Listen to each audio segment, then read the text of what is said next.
Okay, so today po gagawa ko ng strawberry jam kasi favorite po namin ang strawberry jam. At mura lang ang strawberries dito kaya gumagawa na lang kami ng strawberry jam.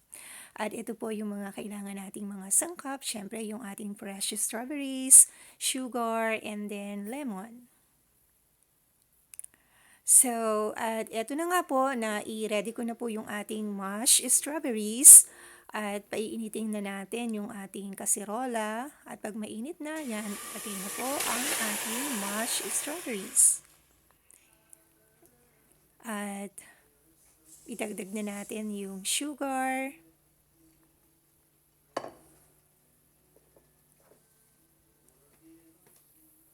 Then, ilalagay ko na rin po yung ating lemon. At syempre, haluin lang po natin. Halu-haluin lang.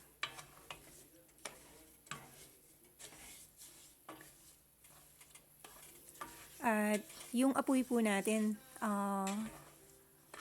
medyo medium high. So, hayaan po natin, hintayin natin kumulo siya, haluin natin. At kinakailangan alalayan po yung apoy. So, ayan po at kumukulo na yung ating strawberries.